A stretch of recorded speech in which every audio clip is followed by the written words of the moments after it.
de los rasgos. Él consideraba que los rasgos existían en el sistema nervioso como estructura que guían la conducta congruente en diversas situaciones. ¿Se dan cuenta que eso es totalmente o es todo lo contrario a la teoría psicodinámica, verdad?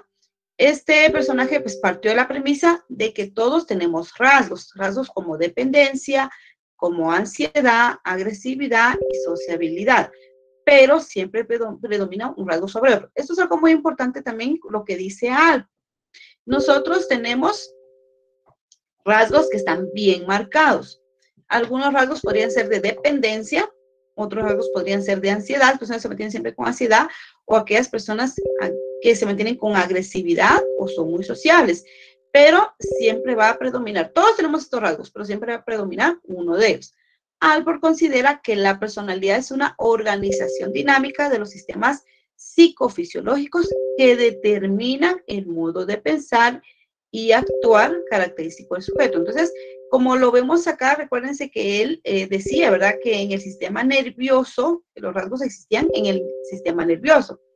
También considera que la personalidad es una organización dinámica de los sistemas psicofisiológicos, toda la reacción que tiene nuestro cuerpo, ¿sí?, que determinan el modo de pensar y actuar característico del sujeto. A través de estos elementos, Alport crea un sistema teórico orientado a explicar cuál es el estilo de comportamiento de los individuos. Sin embargo, la personalidad necesita de un elemento vertebrador en el que se estructuren las diferentes características de la personalidad y a dicho eje se le denominó propium. Entonces, para Alport, ¿verdad?, él definió un eje llamado propium, que esto dice siendo la autopercepción de ser una entidad diferenciada. Se trata entonces de la percepción del sujeto de sí mismo como ser integrado por diferentes características, experiencias y deseos, siendo la autopercepción de ser un ser diferenciado. Entonces, nosotros somos diferentes a todos, no podemos compararnos con nadie, ni con nuestros hermanos, ni con sus papás. Vamos a tener rasgos de ellos, sí, pero nosotros tenemos nuestro propio rasgo que se hace más evidente, ¿verdad? Entonces, de acuerdo a Alport, él dice que le llamó a ese eje, ¿verdad?, propio, que es la autopercepción de ser una entidad diferenciada. Nosotros somos diferentes a todos, ¿verdad? El autoconcepto que tenemos nosotros, esto lo vamos a mencionar acá. Y así, pues, Alport empieza a describir también el propio, que es la configuración de la personalidad. Y acá, por ejemplo, Alport también dice, ¿verdad?, que la psicología de la personalidad es la ciencia del caso individual. Para Alport, él no compara a nadie, él dice que la psicología es una ciencia individual. Incluso, él no cree, ¿verdad?, en el estudio de la psicología en animales, cree solo en el ser humano. Por eso también él es un psicólogo humanista, ¿verdad?, porque dice que el ser humano pues, es el único ser que se puede estudiar, a diferencia de otras teorías que más adelante las vamos a ver. Entonces, acá encontramos que Alport habla del problema del yo, o como lo vemos acá, el yo corporal. De acuerdo a lo que tenemos acá, pues en nuestro libro, nos dice que el concepto del yo ha creado muchas dificultades para el psicólogo de respetar, ¿verdad?, los conceptos y métodos de la ciencia y el estudio de los seres humanos. Pero el problema principal del yo es que el yo parece ser la causa principal del comportamiento, distinta de otras causas. Cualesquiera que sean los problemas, Alport que cree que debemos reconocer al yo como el núcleo de la personalidad y hacerlo el objeto de un estudio experimental riguroso. Si se han dado cuenta, aquí mencionamos el yo, y lo mismo mencionábamos el yo también en la teoría psicoanalítica, pero acá el yo lo toma de otra manera y de acuerdo a Alport dice que el yo corporal es parte del propio, es básicamente la experiencia de las sensaciones corporales y perceptivas que permiten la experiencia con el medio exterior. Entonces, de acuerdo a Alport, ¿verdad?, mi yo corporal es el que me permite experimentar, tener sensaciones corporales y también percibir, y es la que permite pues tener la experiencia en mi alrededor. Luego encontramos la identidad, como lo vemos acá, el siguiente cuadrito.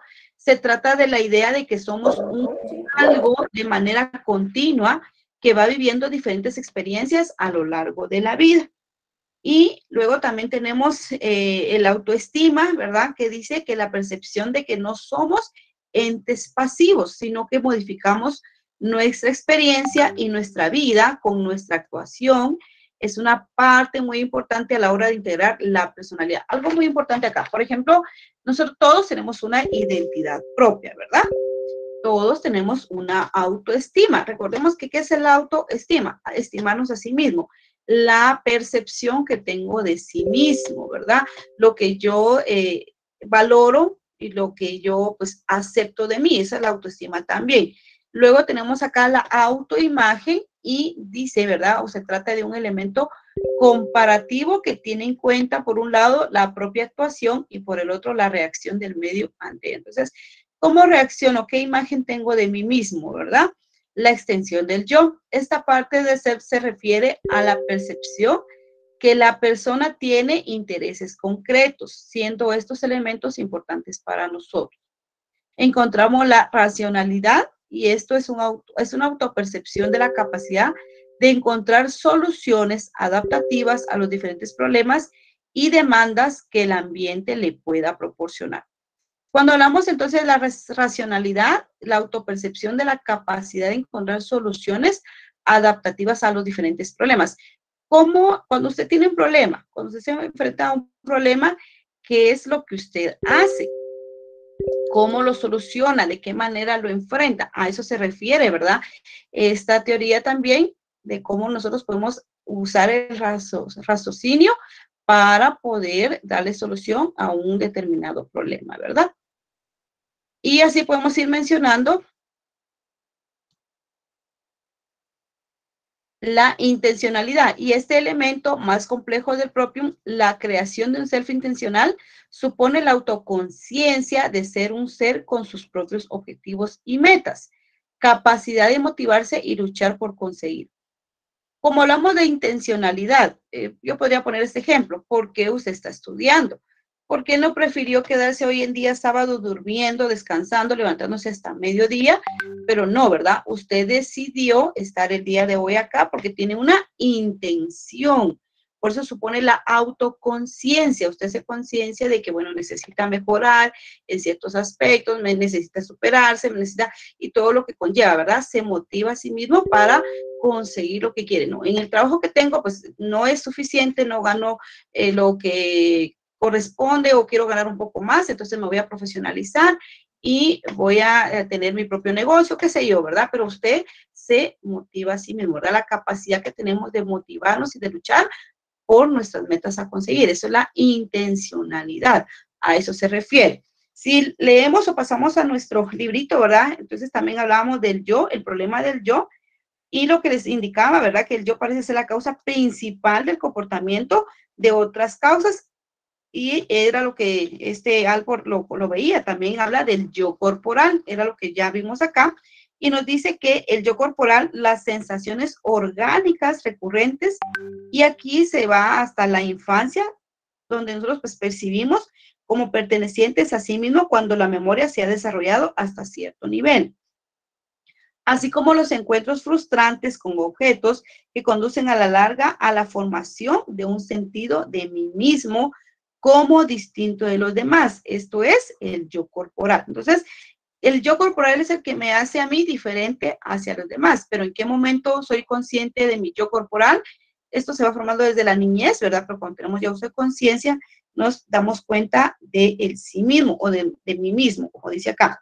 También aparece la identidad del yo. El distinto del yo corporal es el estudio de la propia identidad. Era lo que estamos hablando acá. Número 2, ¿verdad? La identidad, el percatarse de la continuidad de la identidad personal, es darse cuenta del yo como el núcleo de la personalidad.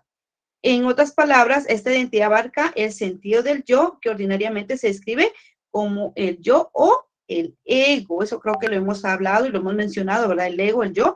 Y luego tenemos el amor propio, que es el autoestima, a eso se refiere. Entonces, conforme empieza a tomar forma el sentido de identidad, una nueva autoexperiencia se hace aparente durante el segundo o tercer año de vida. Imagínense en qué momento se empieza a formar el autoestima, el amor propio. Entonces, se manifiesta por los esfuerzos del niño para familiarizarse con lo que le rodea y puede igualarse al orgullo.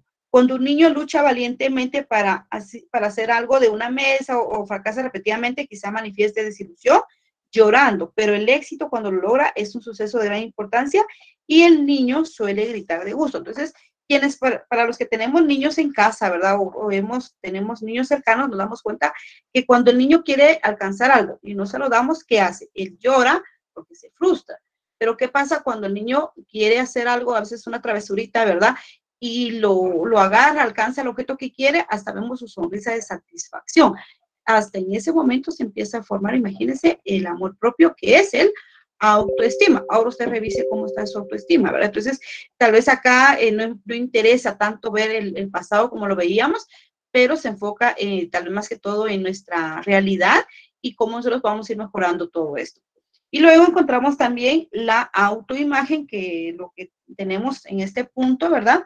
Y también la autoimagen se refiere a la imagen de la personalidad total, que incluye el yo corporal y el sentido de identidad.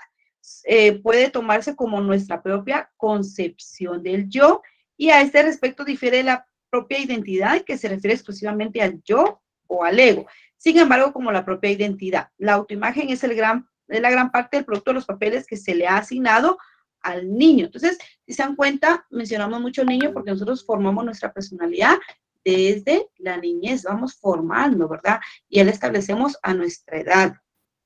También encontramos la autoextensión, o lo que tenemos acá, extensión del yo, y entre las edades de 4 y 6 años son prominentes otras dos dimensiones de la experiencia propia o autoexperiencia. Les voy a pasar una imagen acá y vamos a ver un poquito más o menos, bueno, yo le tomé la fotografía a esto. Voy a dejar de compartir.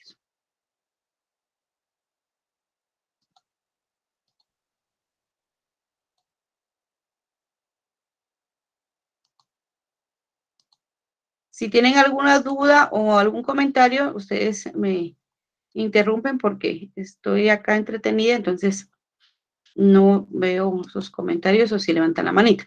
Bueno, entonces, por ejemplo, en esta imagen que estoy presentando, la voy a ampliar un poquito, y aquí encontramos, por ejemplo, el yo corporal. Miren a qué edad se da. Desde los 18 meses, y su característica de identificación es cuando el sentido del yo corporal, las configuraciones de las sensaciones corporales, y estas pues no son experimentadas normalmente. Luego encontramos la propia identidad, y esto se da desde los 18 meses. Y acá es una percepción de continuidad, igualdad interior, igual al núcleo de personalidad, el yo o el ego. El amor propio, esto se da desde los 2 o 3 años, ya lo había indicado, y aquí está equiparado con el orgullo, amor de sí mismo, capaz de la autoevaluación, influencia básica en el estilo de vida, manifestado por el negativismo y también el egoísmo. La autoextensión, que se da de los 4 a los 6 años, y está el sentimiento de propiedad, posesión, se expande con la edad, igualar mí o mío, ¿verdad? Cuando los niños agarran algo y dicen, eso es mío, ¿verdad? Todo es para ellos, todo lo quieren para sí.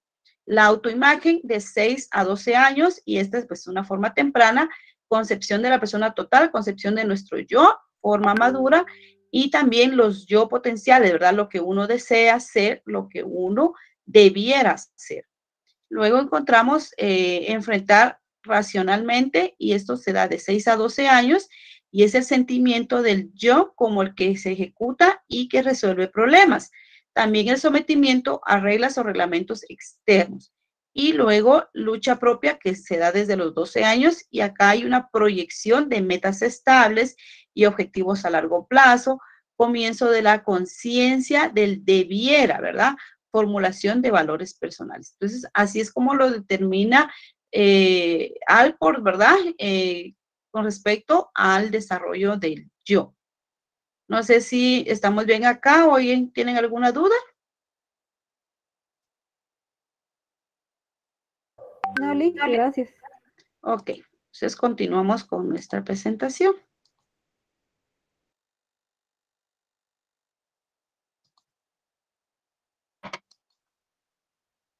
Créame que hablar de esas teorías pues es bien interesante, a veces no nos alcanza el tiempo, pero Vamos a tratar la manera de avanzar. Bueno, de acuerdo al por siempre, vemos acá las categorías básicas de los rasgos. Y acá encontramos los rasgos cardinales, los rasgos centrales y los rasgos secundarios. Cuando hablamos de los rasgos cardinales, son los rasgos más pronunciados, podríamos decirlo, ¿verdad? Son únicos para que cada persona, hasta cierto punto, raros y tienen influencias en todos los actos del individuo. Entonces, es la característica principal, ¿verdad? Que me diferencia a los demás, es la característica que predomina en mí. Y los rasgos centrales, estos van a ser los más comunes en la persona y más observables de su comportamiento, aunque no siempre sean tan evidentes. Entonces, los rasgos centrales van a ser los rasgos más comunes en mi persona, podría decir, y que son más observables. Y luego tenemos los rasgos secundarios y estos pues son atributos que no constituyen una parte fundamental de la personalidad, pero están presentes en todo momento. Entonces, esto también, ¿verdad? Nos indica acá cómo están determinados los rasgos y cómo podría en un momento, pues, presentar alguno de ellos. Luego tenemos, avanzamos con nuestra presentación y acá pues terminamos los rasgos de Alport. Ahora pasamos a otra teoría que es el modelo factorial de Cattell. Según Cattell, cada persona posee 16 rasgos de personalidad. Entonces, acá Cattell nos trata la manera de explicar, ¿verdad? Que el ser humano, pues cada persona tiene 16 rasgos de personalidad en un cierto grado. Y este, pues también puede ser más alto en algunos rasgos y más bajo en otros. Y este Cattell también elaboró un test llamado 16PF que mide los 16 factores básicos. Estos factores van a estar ordenados de acuerdo a su repercusión sobre la conducta en general, siendo el factor A el de mayor influencia. Entonces, encontramos acá, por ejemplo, el factor A, que es la afectividad y el grado en que la persona establece contacto con otros individuos. Luego tenemos el factor B, que es el razonamiento, y ese pues tiene una capacidad intelectual según predomine el pensamiento abstracto o el pensamiento concreto. Entonces, si se dan cuenta, el factor A se refiere a la afectividad, el afecto, ¿verdad? Cómo nosotros establecemos contacto con las demás personas. El factor B se refiere al razonamiento, a la capacidad que tenemos, capacidad intelectual, ¿verdad?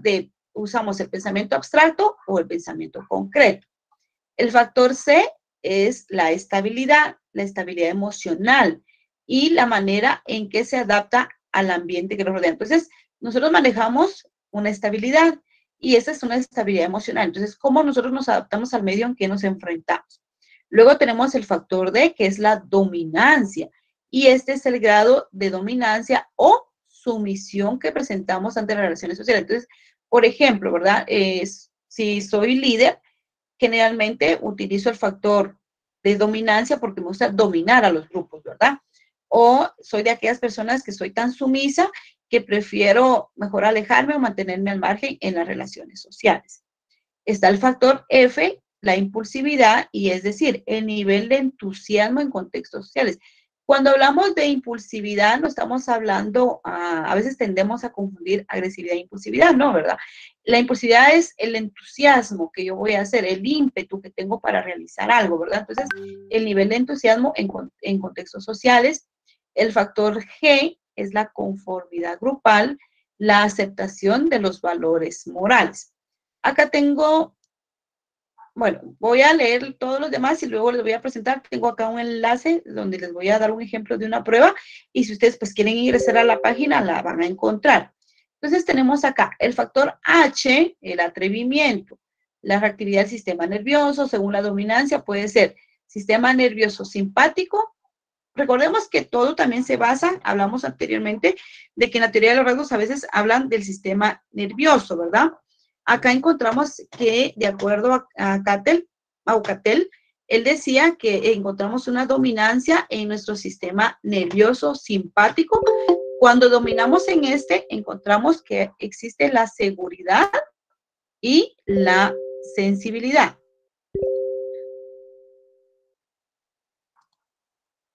Y luego tenemos en el sistema nervioso parasimpático encontramos altos niveles de estrés y de riesgo. Entonces, dependiendo de la persona, qué predominancia tiene del sistema nervioso, entonces va a ser también los rasgos, ¿verdad? Por ejemplo, si su dominancia está en el sistema nervioso parasimpático, entonces se va a ver predominado por la seguridad y la estabilidad.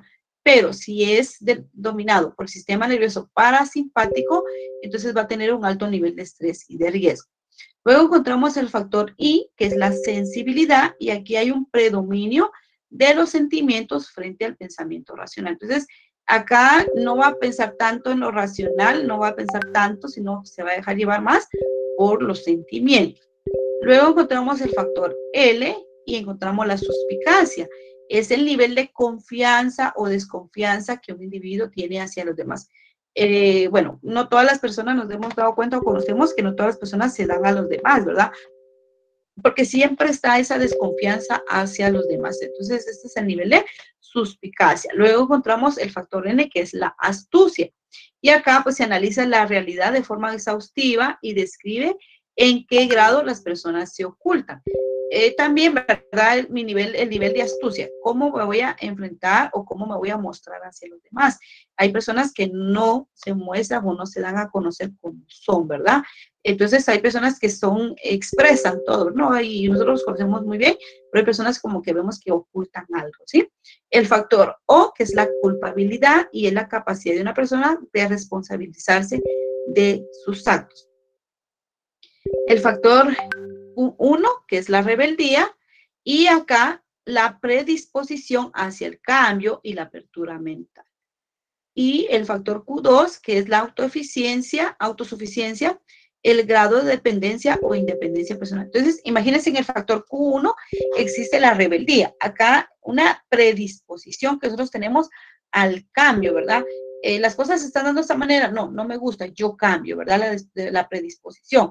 Y en el factor Q2 es la autosuficiencia. Cuando nosotros podemos llegar a ser tan independientes, ¿verdad? Yo me siento autosuficiente, no necesito de las demás personas, o yo necesito que alguien esté conmigo, que me ayude, ¿verdad? Para todo. Entonces, el nivel de dependencia que tenemos.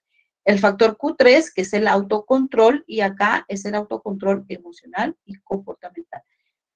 Bueno, hicieron algo, no puedo reaccionar, entonces voy a mantener ese autocontrol emocional. No puedo echarme a llorar acá porque definitivamente, ¿verdad? Todo el mundo me va a ver que estoy llorando, ¿por qué razón? Entonces, yo voy a mantener ese autocontrol de mis emociones, incluso pues también de mi comportamiento. Y el factor Q4, que es la tensión, y es el nivel de tensión o ansiedad nerviosa que maneja el sujeto. Acá tengo una página, ahorita se las voy a presentar, que encontré acá. Tal vez no es una prueba, podríamos decir, tan comprobada o como lo podemos mencionar, pero me da más o menos una orientación de cómo pueden ser mis rasgos. Entonces, esta es la página. Si ustedes pueden encontrar la página, es Psicología Online. Esta, pues, es interesante porque acá habla del test de personalidad de los 16 factores. Han hecho como una adaptación, porque estas son unas preguntas muy largas, ¿verdad? Que uno tendría que responder, pero esto han hecho una adaptación. Y acá dice, ¿verdad? Una de las pruebas más utilizadas en la evaluación de la personalidad es el test de personalidad de 16 factores de Cattell, también conocido como 16PF. Y según el psicólogo Cattell, la personalidad está formada por 16 rasgos, factores o rasgos, y esos ya los vimos, ¿verdad? Lo que estábamos viendo anteriormente. Encontramos la afectividad, el razonamiento, la estabilidad, la dominancia, la impulsividad, la conformidad grupal, el atrevimiento, sensibilidad, suspicacia, imaginación, astucia, culpabilidad, rebeldía, autosuficiencia, autocontrol y tensión. Y cada uno de estos factores de personalidad es como una pieza que conforma nuestra manera de ver el mundo y de comportarnos en la sociedad. Era lo que yo les hablaba anteriormente, ¿verdad? Entonces, acá vamos a encontrar el test de personalidad según Cattell, y este tiene como objetivo describir las distintas personalidades de la población, ¿verdad? Esto es de manera online, entonces, como les decía, es una prueba adaptada. No vamos a tener ahí sí que resultados así como tan certeros, pero esto nos va a permitir, tal vez no tiene, como decía acá, ¿verdad?, una validez clínica, pero nos puede ayudar para encontrar nuestros rasgos o conocernos a nosotros mismos. Y aquí encontramos las preguntas. ¿Se dan cuenta? Este pues tiene creo que son, vamos a ver, 100 y algo de preguntas. Vamos a ver. Sí, son 163 preguntas las que tiene este mini test, ¿verdad? Y acá, pues, si ustedes desean un momento, podrían revisarlo, ser muy consciente al contestar las preguntas. Y encontramos un ejemplo de preguntas. Por ejemplo, la número 1 dice, me encanta, perdón, acá me dejo llevar por los demás, totalmente de acuerdo está de 1, en desacuerdo, ¿verdad? Y el totalmente de acuerdo llega hasta el número 5. Entonces, marcamos el que nosotros, cómo nos identificamos, y luego pues ahí nos va a dar tirando el resultado hasta el final. Esta es una muestra que encontré para que ustedes pudieran ver. Bueno, voy a dejar de presentar. Y regresamos a nuestra...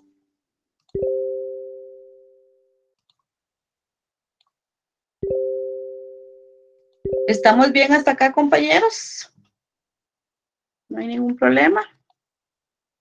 Si tienen alguna duda, pues pueden preguntar o pueden intervenir.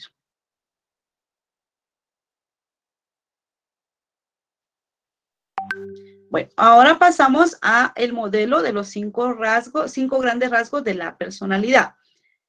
Y acá, pues los teóricos contemporáneos de los rasgos de personalidad lo han reducido a 5 dimensiones. Y esto, pues también acá encontramos que, como la teoría de los rasgos, hay diferentes teóricos, ¿verdad? Y ellos lo han resumido en 5 dimensiones.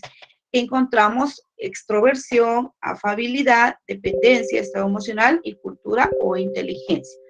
Y tenemos entonces el primero, de acuerdo a la extroversión, nos dice que es una persona atrevida, activa, positiva, espontánea, enérgica, entusiasta, aventurero, comunicativo, dominante y social. Entonces, una persona que tenga, que esté dentro de estos 5 rasgos, ¿verdad? Porque los han como que reducido, ¿verdad? A 5. Entonces, una persona extrovertida es aquella persona que es bien atrevida, que es activa, que es el alma de la fiesta, que todos le siguen, que es líder, ¿verdad? Entonces, esta es una personalidad extrovertida.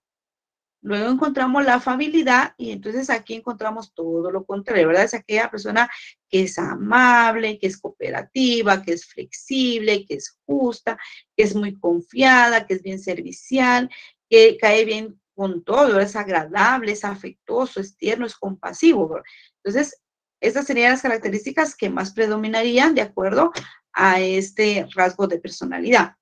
Encontramos el de dependencia y aquí encontramos que es una persona organizada, dependiente, responsable, trabajador, eficiente, planeador, preciso, práctico, ahorrativo y confiable. Entonces, encontramos, miren cómo se van dando cada uno de los modelos, ¿verdad?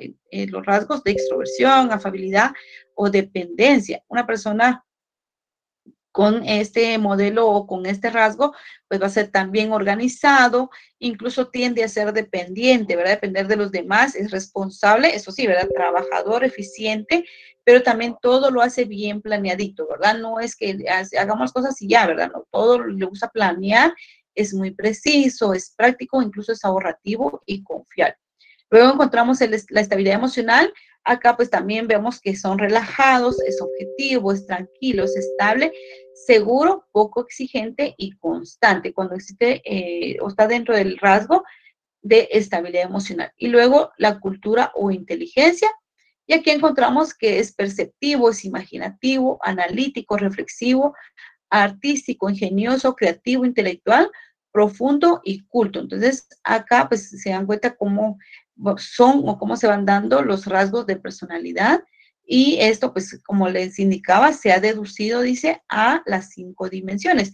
Porque créanme que hablar de los rasgos de la personalidad es bastante amplio, pero este nos permite a nosotros pues como que resumirlo o deducirlo a lo que son los rasgos de personalidad cuando identificamos a una persona o se enmarca más en ella. Entonces, si yo les preguntara a ustedes qué consideran o si hacemos una comparación de las teorías psicodinámicas a la teoría de los rasgos, ¿qué me pueden decir ustedes? Necesito que ustedes me opinen en este caso, porque recordemos que vamos a hablar de las diferentes teorías. Entonces les dejo la palabra, compañeros. Alguien que quiera hacer una comparación, ya comparamos la teoría psicodinámica y ahorita pues estamos viendo la teoría de los rasgos de personalidad. ¿Con cuáles usted se identifica más o concuerda? ¿Podrían dar podrían opinar, compañeros? O pregunto por nombres, vamos a ver.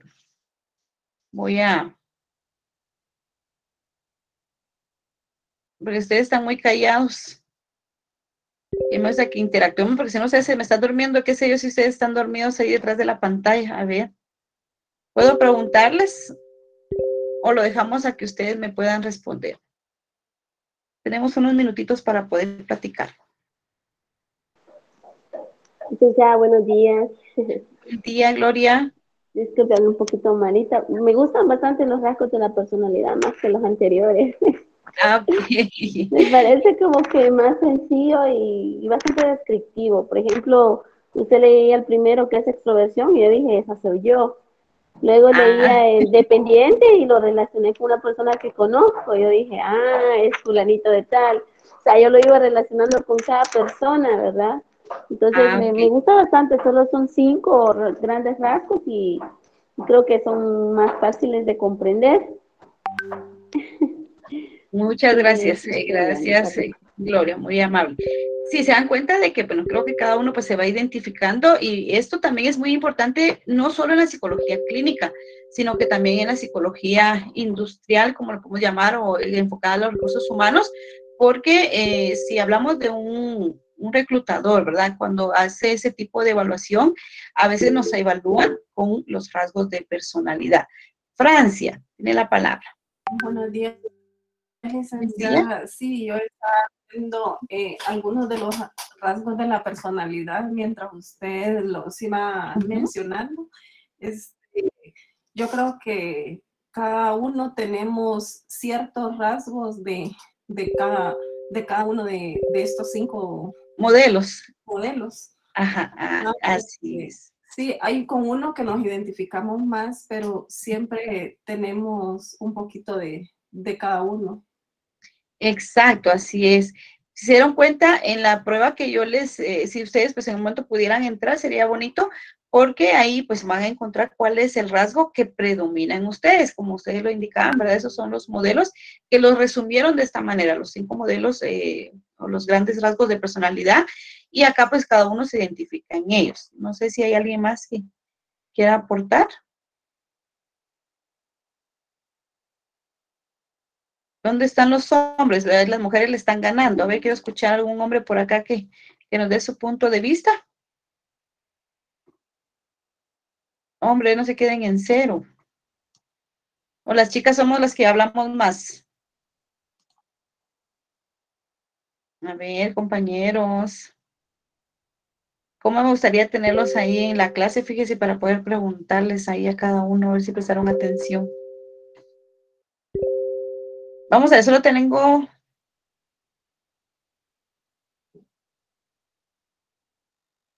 4 compañeros, creo que hay. Y las demás son mujeres. 5 compañeros. A ver, ¿alguien que me quiera aportar de los hombres, de los compañeros? Se hacen de rogar los compañeros, ¿verdad? Bueno, vamos a continuar entonces. Bueno, como les indicaba entonces, bueno, esto es lo que hablamos de la teoría de los rasgos y así pues vamos a ir viendo diferentes teorías y como les indicaba a ustedes, esto nos va a permitir también conocer en un momento, dependiendo de la línea en que nos enfoquemos, que pueda ser el área clínica o industrial, ¿verdad? Entonces es importante que conozcamos también a las personas, no solo en nuestra área clínica para poder evaluar y diagnosticar, sino también el área clínica para poder contratar en un momento las características que nosotros estemos buscando. Bueno, entonces pasamos a nuestra serie de preguntas y tenemos acá, recuérdense que estas preguntas es a modo de repaso porque las preguntas las saco del contenido que yo les doy en clase, ¿verdad? Entonces tenemos qué es el propium, qué es el yo corporal, a qué se refiere la racionalidad, qué es la extensión del yo y qué son los rasgos centrales. Estas son las preguntas que le quedan a modo de repaso y bueno, nos miramos la próxima semana. Recuérdese que ya estamos en la semana 4. Generalmente pues son 5 semanas de clase y luego tenemos los parciales. Entonces la próxima semana tendríamos clase y luego pues nos tocaría nuestro parcial. Que tengan un excelente fin de semana. Nos vemos hasta la próxima, compañeros.